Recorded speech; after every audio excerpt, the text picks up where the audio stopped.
We'd like to acknowledge the lands that we meet on today across our nation as the traditional lands and seas of First Nations people of Australia. Today, I meet on the lands of my ancestors, the Ngarrindjeri people. We are the original custodians, and we give respect to our continual relationship and connections with our country and waterways.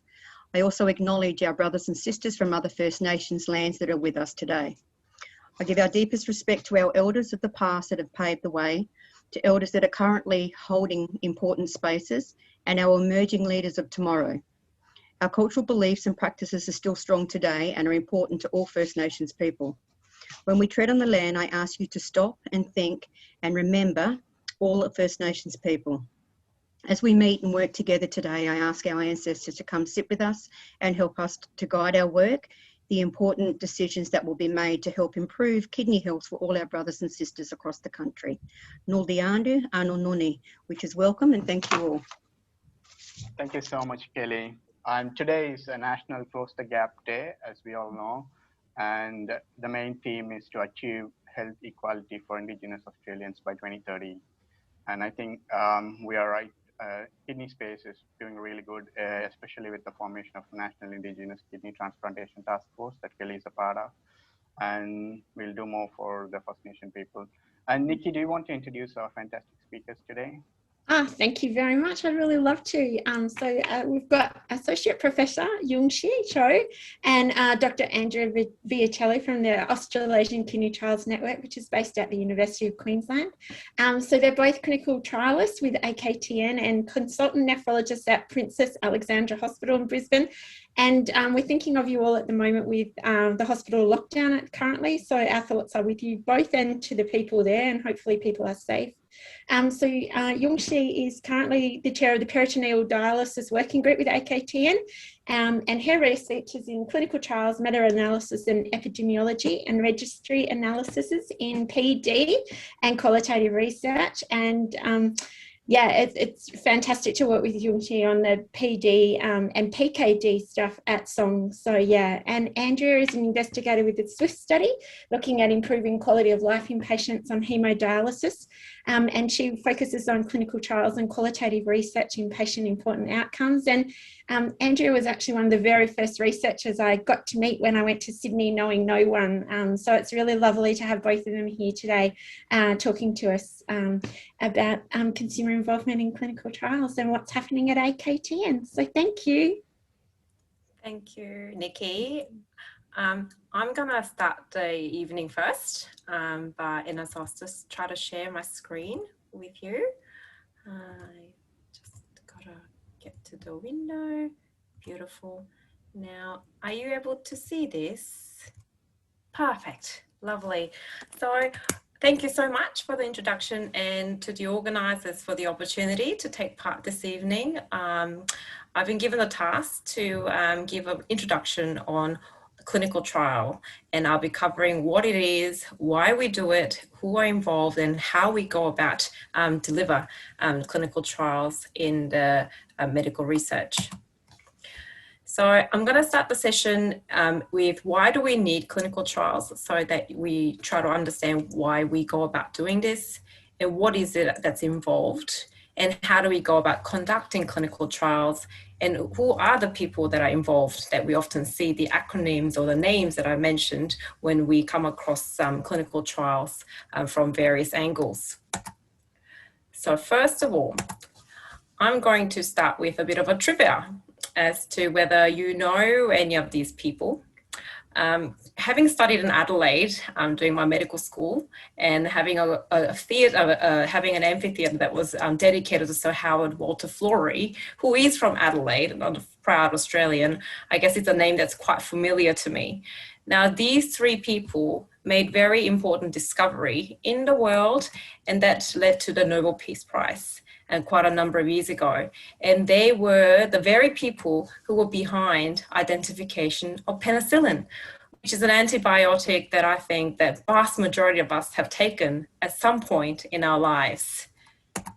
And discovery of penicillin wouldn't have been possible without experiment or a formal clinical trial, really. And what these people did was that they infected 8 mice with pathogenic bacteria, so meaning bacteria that are harmful to the mice's well-being. And they divided the 8 mice into 2 groups, whereby the 4 received no further treatment other than receiving this lethal dose of bacteria, whereas the other 4 mice received penicillin injection to see whether their outcomes were different. And in fact, what they observed was that at the end, the mice that did not receive any treatment all died, unfortunately, but the mice that received penicillin, all 4 survived. So the conclusion of this, relatively small but vitally important, clinical trial or research was that penicillin has antibiotic properties to kill the bacteria, but not the host cells, meaning it was helpful and it allowed for the mice to survive. So this is a very small example of what clinical trial is really about.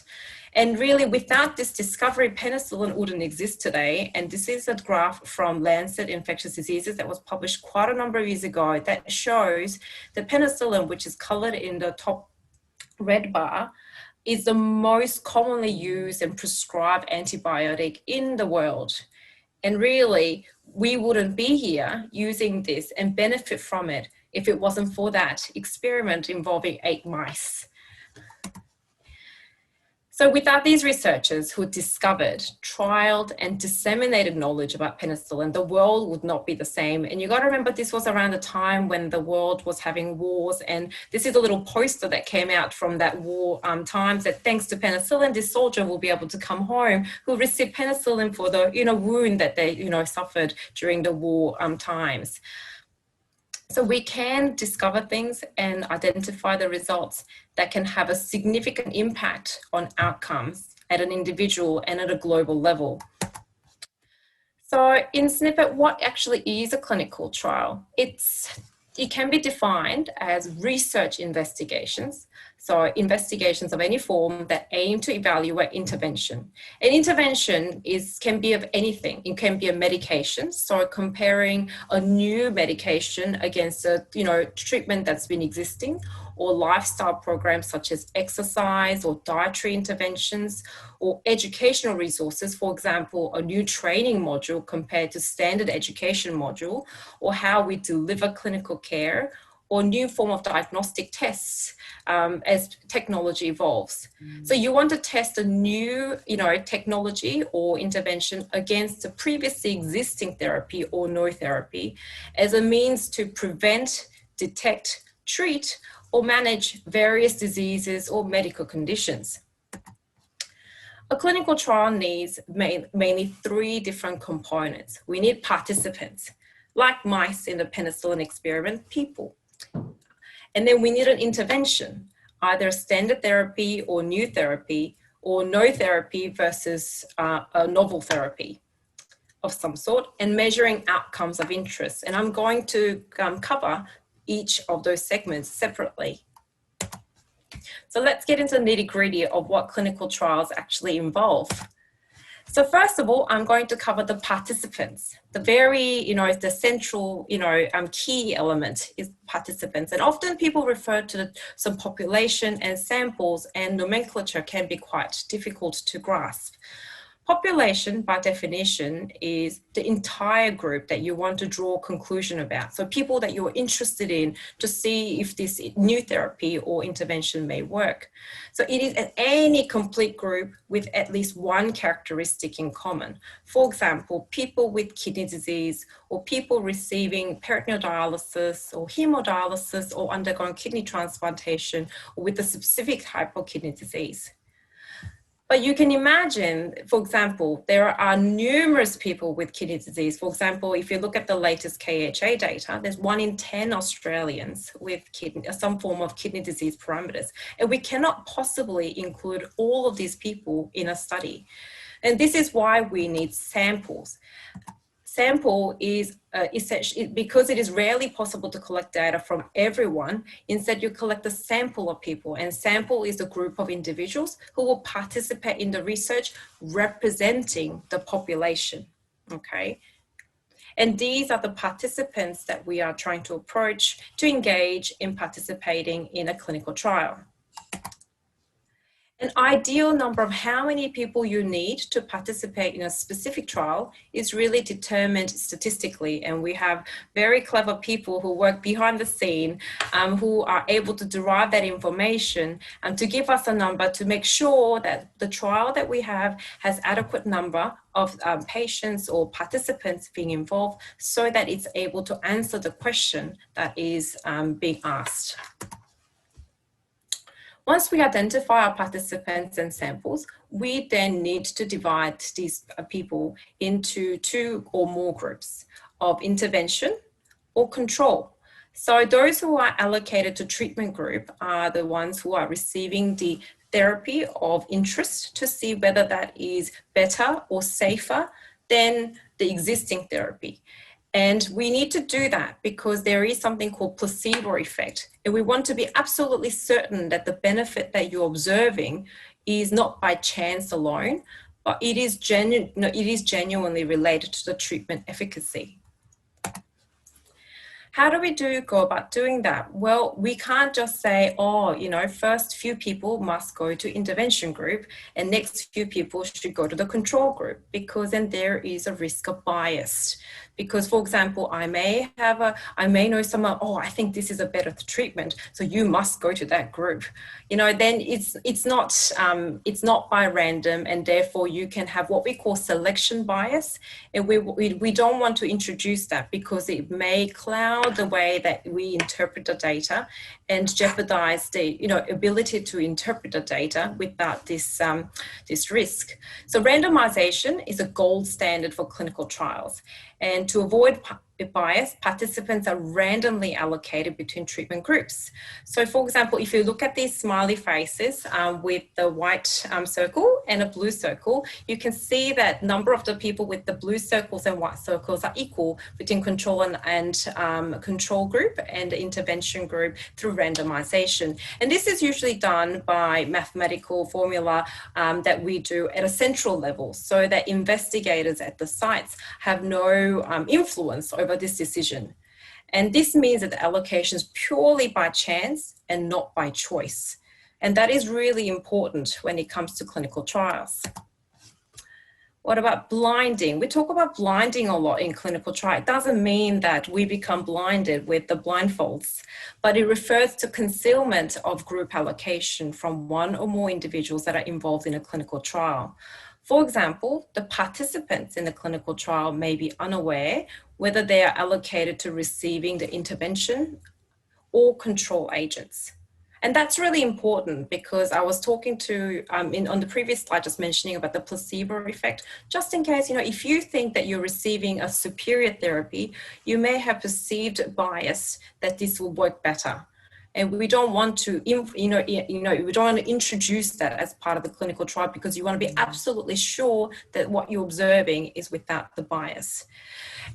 So that is a single blinded whereby the participants are unaware what they're receiving.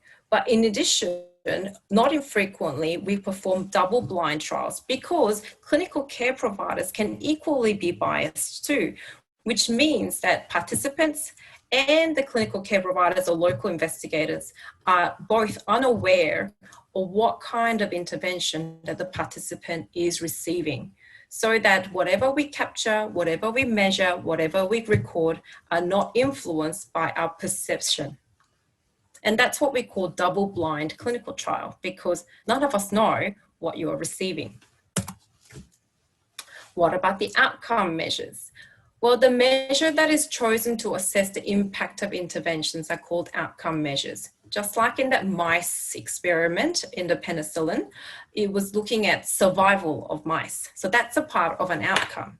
And outcomes are compared between those patients or people in the intervention group and those in the control group. And they're measured in a consistent way during the trial in the different groups, so that it's really important that we are comparing the benefits and risks equally and unbiased way. So how do trials actually take place? Well, if it was involving 8 mice, I think it will be a lot simpler experiment. but not infrequently, we need to involve lots more people in this process. And it is also important that trials occur across different places so that you're not really because, you know, as you can tell, depending on where you are and, you know, the level of practice and kind of healthcare you receive, it can be all very different. So we want to make sure that the trial outcomes are generalizable to the vast majority of the population. And this is what I talked earlier a little bit about, the population and the samples, so that we have a good selection so that the outcomes that are derived from the trials can actually be implemented and be useful for the most of the population who are suffering or being affected by the same condition. But to actually do it, we actually need to follow what we call trial procedures to ensure safe and consistent trial conduct. And I consider this a little bit like a building project. Like, for example, you wouldn't go and build a house unless you have a carefully, you know, mapped out plan of your specifications and engineering plan and everything. Otherwise, the house will crumble. And this is why I think trial protocols are like the blueprint of a study plan. It has every detail about the study. So, for example, it describes the objectives, the design, the methods, how we would analyze the data, and aspects related to the entire organization of the clinical trials. And it is really important that the trial protocols must meet an international standard that adheres to the principles of good clinical practice and are reviewed and approved by ethics committees or institutional review boards. And this is to ensure that participants' safety are, you know, guaranteed, and also the ethical principles are adhered to so that everyone's rights and safety can be protected. And all researchers and staff that are working on a trial follow the same protocol to ensure that the trial is run consistently. So it's not just about the actual selection, but every process of the trial needs to follow a strict protocol to be absolutely confident that the results that we observe are reliable and are not affected by bias or undue process. And this is a part you're probably familiar with because, you know, most of us have gone through some procedure in our lives, and we need to read a fairly lengthy consent form about the indication, the risks and complications, and, you know, what the potential outcomes may be. And participating in a clinical trial is no different. You will be, you know, asked to read a participant information sheet and a consent form. It means that the potential participants are given information about the key facts of a clinical trial, including any risks and benefits and what the trial involves. And this must happen before the person decides whether or not to take part in a clinical trial, which is quite similar to if you're ever going to have a procedure, you wouldn't go ahead and do that unless you had signed the consent form and understood what was at stake. And participation in clinical trials are completely voluntary, and it does not affect your clinical care in any other means if you decide to or not to participate. And you can choose to take part and change your mind at any time. And that is very important to know, and it is everyone's right. In terms of the actual consent form, it includes details about the study, the purpose, duration, required procedures, risks, and potential benefits. And signing the consent document means that the participants are agreeing to take part in the trial and have understood what will be involved. But you also have to remember the consent document is not a contract, and they, you know, can withdraw from the trial at any time. And there's always a last page that the withdrawal forms are included as part of the consent form. But once you actually agreed to take part in the clinical trial and the, you know, outcomes and data are being collected about characteristics and different events, data management is very important. And, you know, all trial data needs to be collected, accessed, and stored and disposed in a way that ensure privacy and confidentiality to the patients and maintains the anonymity in the way that the data is analyzed, reported, and disseminated. So no personally identifiable information are usually contained and are not contained, and also is usually the participants are, you know, identified through trial-specific ID so it does not actually breach the privacy and confidentiality. So who is involved in clinical trials other than participants? Well, you'll be surprised to know that there are lots of people. And I guess, you know, I have been working as a clinical trialist for AKTN for the past 6 years, and I have learned a lot, and there is a mountain of workforce behind the trial that makes it happen.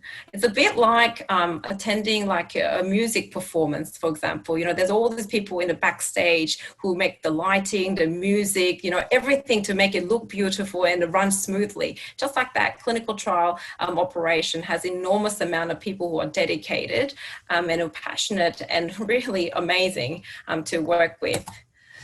So let's get into the actual people who are on site.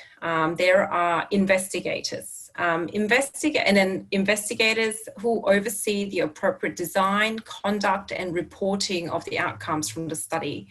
Investigators' principal responsibility is to ensure that the trial is executed as specified in the protocol and oversee every activity of the research team.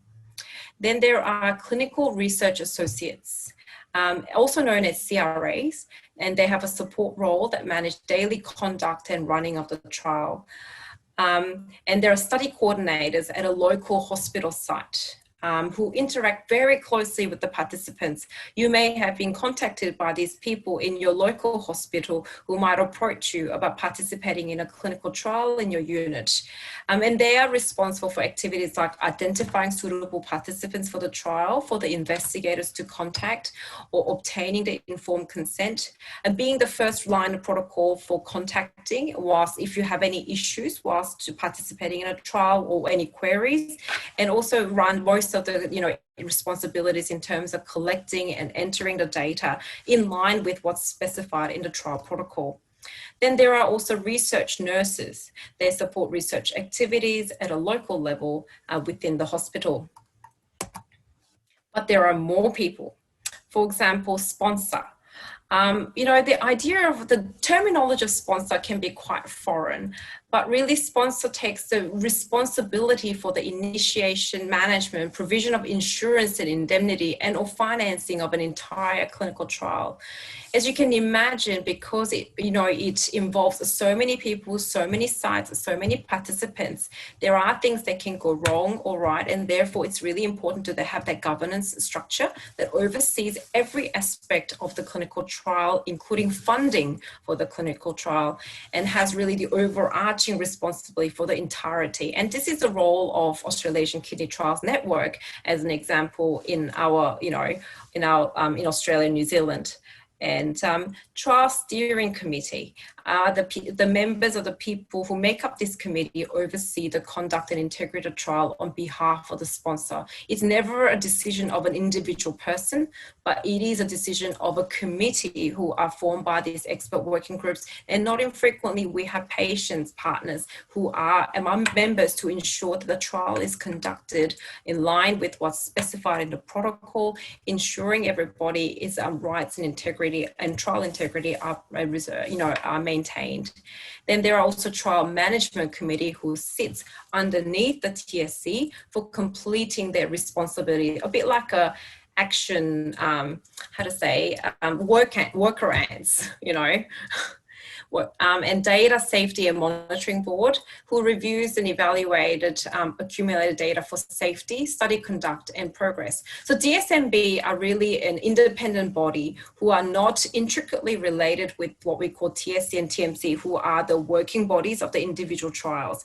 And they see from the outside, looking at the data to ensure the trial is conducted safely for all participants and conduct is in line with what is at the highest level, and the progress is in line with what's expected of the trial trajectory to ensure that it is completed safely and efficiently. So just to go a little bit behind the scene about what the sponsor does, and I'm just going to give you an example of AKTN, because AKTN is really the only sponsor that I work for, as a disclosure. And AKTN is a one-stop shop for building and executing trials. So how the trial really comes about is that, you know, we come up with the research question, and this question can be from anyone in the nephrology community, and that can be, you know, any healthcare providers or patients, partners, really, and we're open to receiving any proposal. And the proposal comes through different channels, including directly to AKTN or through each of the working groups, because we've got working groups for different streams, for example, peritoneal dialysis, CKD, hemodialysis, transplantation, and so on. And essentially working group reviews and helps to develop the research proposal, because then we need to develop, you know, we need to think about how we're going to design the study and how we will measure the outcomes. So there are a lot of steps going forward. And once we have a very clear idea about how the trial will run, then we need to source the trial funding through the national grant bodies like NHMRC or through industry partners as seed funding. And then as a trial runs through, because you have successfully secured funding to run the clinical trial, then we go into the full action mode of conducting the clinical trial, which is then managed through the steering committees. And also the progress of the trial is overseen by the DSMB. Oh, sorry. And AKTN, throughout the whole journey, AKTN supports the trial conduct through different contracts, because, you know, in order for a trials to occur in different hospitals, the sponsor and the hospital or different institutions need to have a contract of agreement in place to ensure that everybody's happy to conduct clinical trials, how we're going to handle samples, or how we're going to handle the medications or drug or placebo or an intervention of interest, and how we're going to ensure that data are managed with integrity and confidentiality and privacy. So in summary, clinical trials are important to evaluate efficacy and safety of intervention, which may be of, you know, medications or lifestyle therapy or diagnostic test for defined population groups. And in order to ensure that outcomes obtained are not affected by bias, strict procedures are followed, measured, and monitored. And we're working very actively with to engage consumers to improve our process to increase comprehensibility and practicality of trial procedures. So thank you.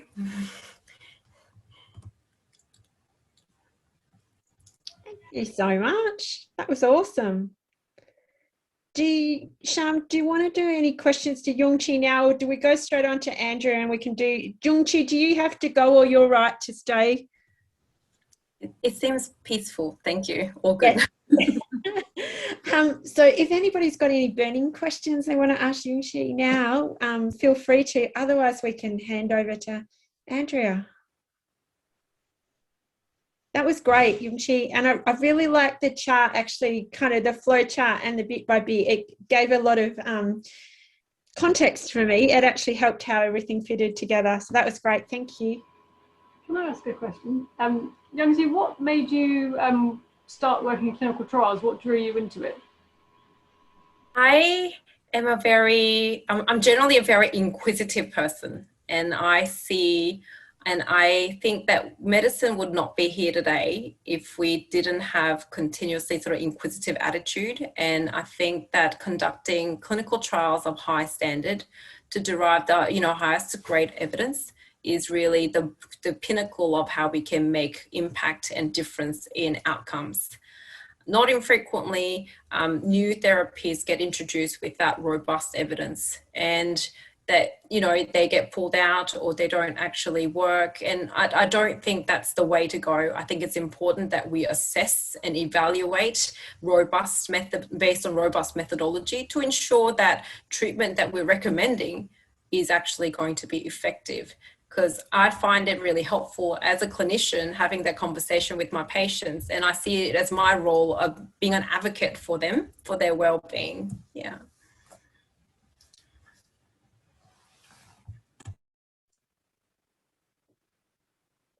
That's great, Yongxi. And I guess by the time any of those of us who have been involved in a clinical trial and, you know, gone through the process, there's a massive process before it actually gets there. And that must be sometimes years. Is it years in the making?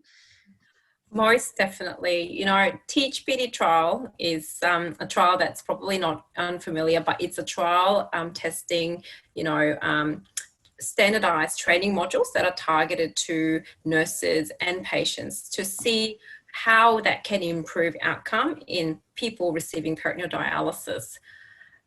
That study I got involved with before I finished my PhD at a time when my little girl was just born, and she's in grade 2 now.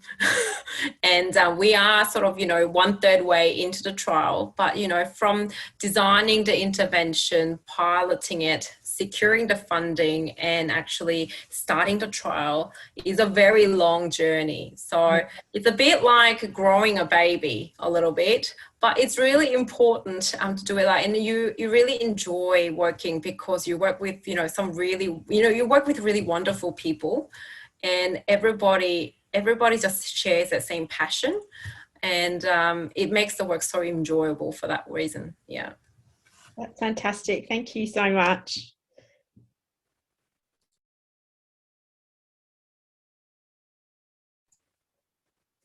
Go for it, Andrea.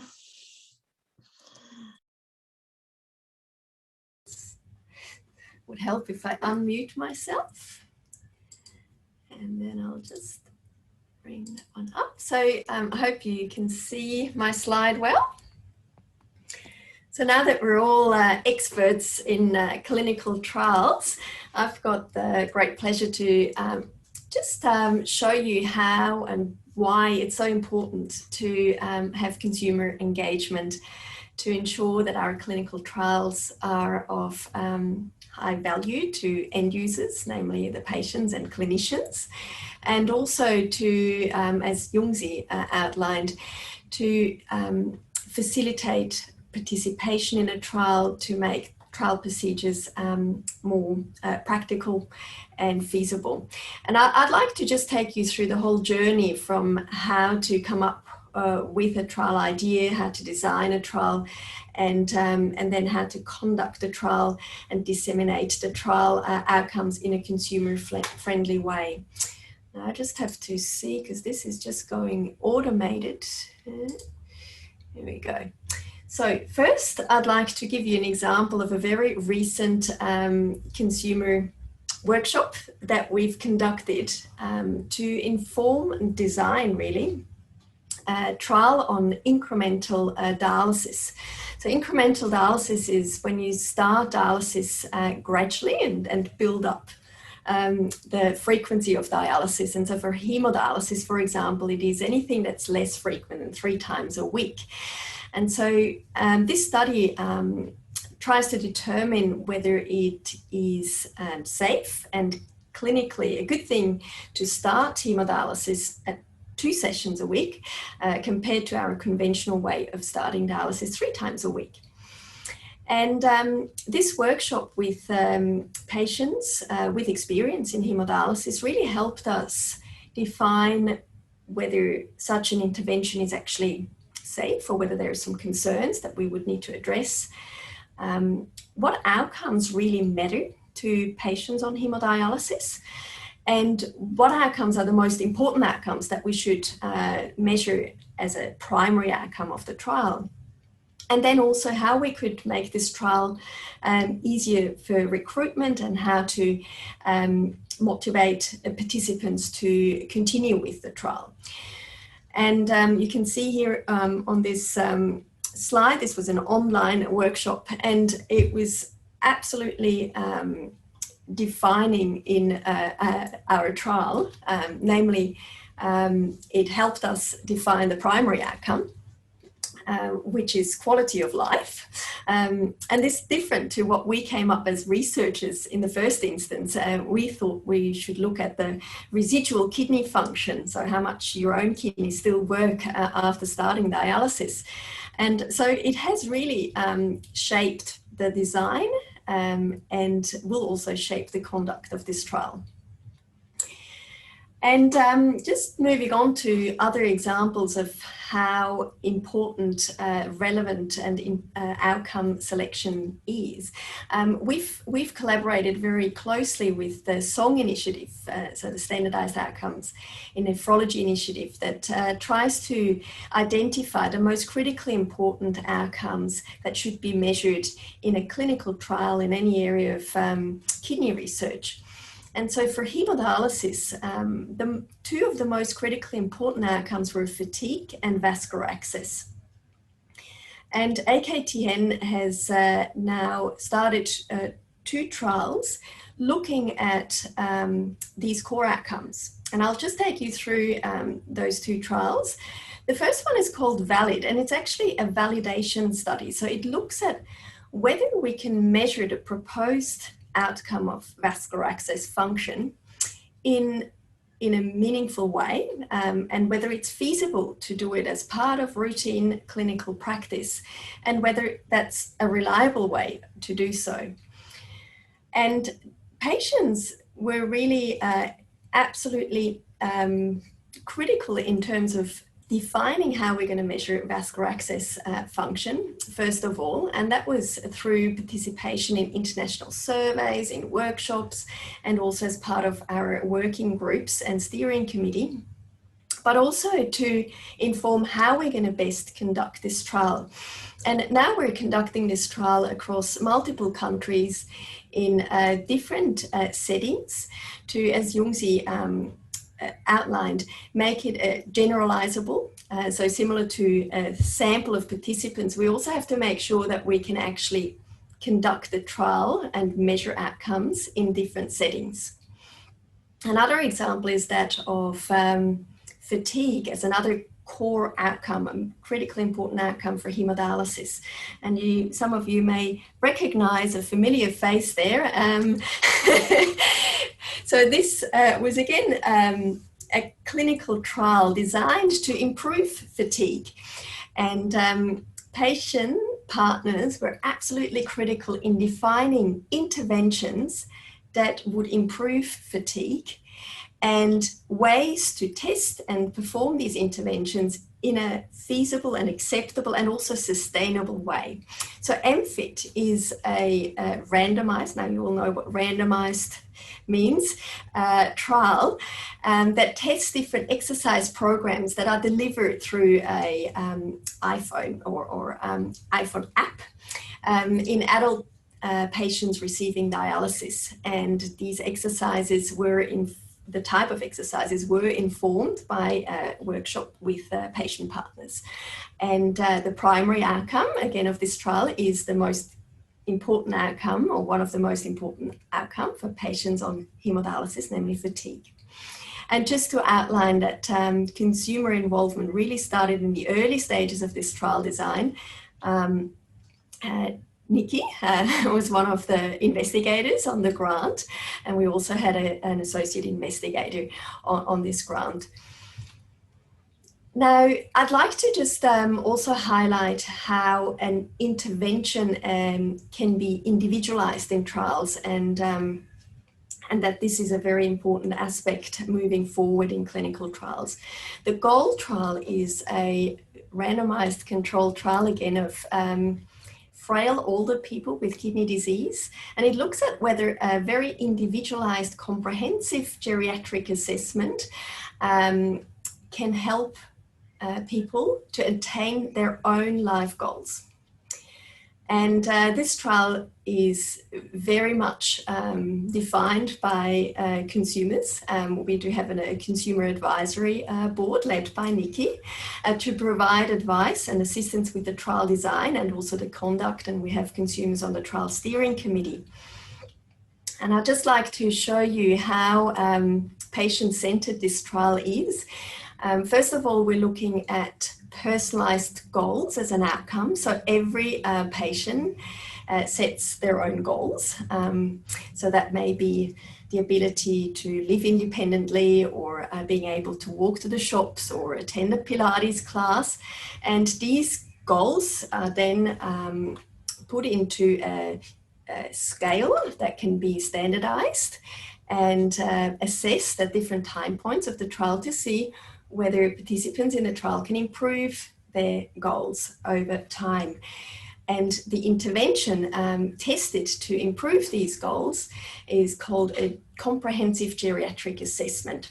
And it's an assessment done by a geriatrician, so a doctor looking after all the people, who assesses all the relevant health domains, so physical health, psychological health, functioning and social circumstances, to see how, I'm sorry, this is moving automatically, how these goals can be improved.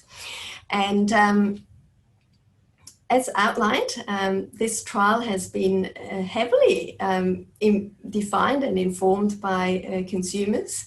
And as part of the consumer activities, this is the first trial to have a formal consumer advisory board led by Nikki Scholes-Roberts and also Chandana Guha. And as part of their activity, there has been tremendous work on educational material to introduce the concept and terminology around clinical trial, as Jungsi has shown us very elegantly. Information on the goal trial itself, but also terms of references, confidentiality agreements, reimbursement policy. So a lot of things that come with involving consumers in clinical trials. And specifically, there was a lot of feedback provided to goal trial information material, trial design and conduct along the way. And I'll just show you some examples in the next slide. So here are a couple of examples on trial information made patient friendly. So trial advertisement, trial information sheets, just one pages that very clearly depicts the key information someone needs to know when participating in a trial. And as Jungsi alluded to, TeachPD is one of the examples. For the goal trial, we had information sheets created for patients coming to have their goals defined so that they know what they sort of can prepare for. And for MFIT, as mentioned, a very sort of user-friendly interface to show them how to exercise and what exercises to do for the trial. And lastly, I just want to touch on some dissemination strategies, because once we have conducted a trial, which, as Jungsi said, takes years, we want to get the information out there. And it's really important that it gets to the people who actually need the information, and that includes patients. So it makes absolute sense to have consumers provide that information to consumers and convey it to consumers in a consumer-friendly way.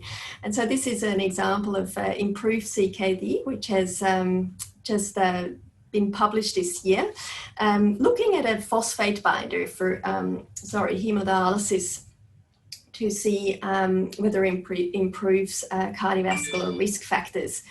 And it hasn't shown to be effective. And so it's important that people don't take this tablet for that reason. And this is just a quick, brief video of a participant of the trial explaining how important it is and to him in this case to not having to take so many tablets when it's actually not effective for that particular purpose. And these trial results are also integrated in information material that can be disseminated to the participants and also other patients. And similarly, another trial looked at tablets that's usually used for gout, allopurinol, to see whether that can slow the progression of chronic kidney disease. And again, it was not effective for this reason. And so many people can now stop this medication if it's taken for that particular reason. And again, that's important to convey. And some of you may recognize this consumer who's very active in our clinical trials. So in summary, I hope I've given you a little bit of insight into why it's so important for consumers to be part of a clinical trial, not as participants, but also as investigators, to enhance the value and also the quality of clinical trials. So it starts really with patient-driven trial ideas. For example, the MFIT study with exercises suggested by patient partners and ways to then deliver these exercises via a mobile app. Patient prioritized outcomes, as we've seen with fatigue and vascular access function, patient-friendly trial conduct, and also patient-led trial participation engagement. And ultimately, the dissemination that patients receive the information that is relevant to them, and particularly study participants receive the results of the trials. And I also hope that I've shown you that engaging consumers from the start is really early, is really important to really involve them in the concept and the trial idea and the design that makes part of the grant application, and also then the trial steering committee. There is so much work going into the preparation of a trial, and it's really important to have consumers engaged at that early stage.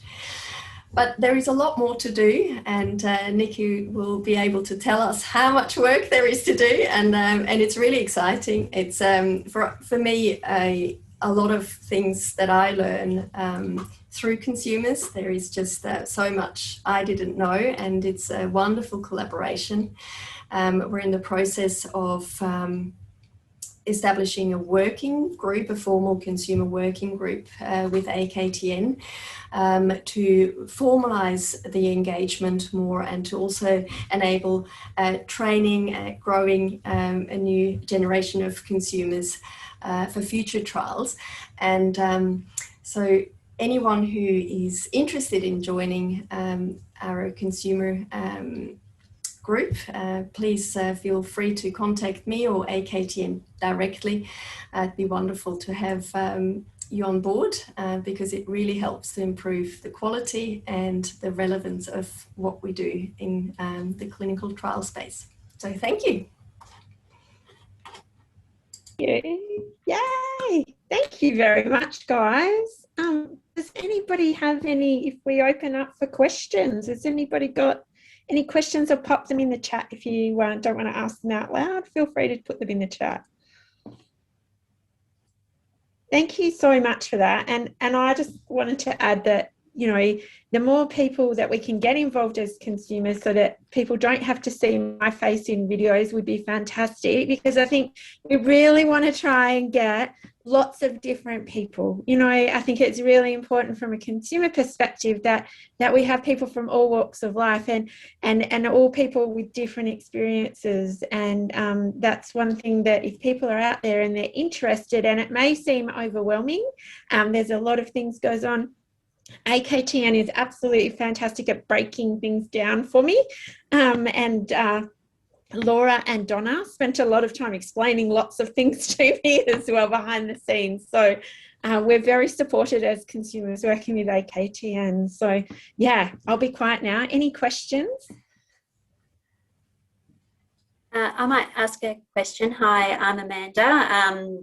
I'm a carer of a teenager who's got chronic kidney disease. Thanks so much for the presentations. I've worked in implementation research for a while, and in health policy, and I've been involved in the conduct of a trial. And one of the things that was really challenging for us was recruiting people to participate in the trial.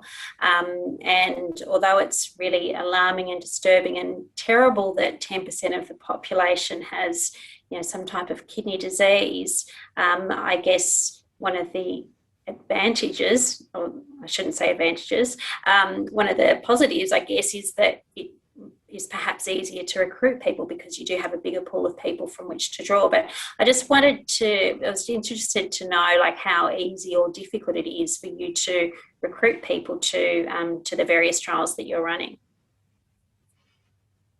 I think it really depends on the trial, and that's why it's so important to have consumers co-design and help design the trial to make it more consumer friendly to participate. And one thing I certainly learned through working with AKTN is that the simpler the design, the more practical and pragmatic the trial, and the more important the outcomes that you look at, the easier it is to recruit people, and also to have consumers advocate for the trial and in a way advertise for the trial, that it is an important thing that we need to find out more about and do more about.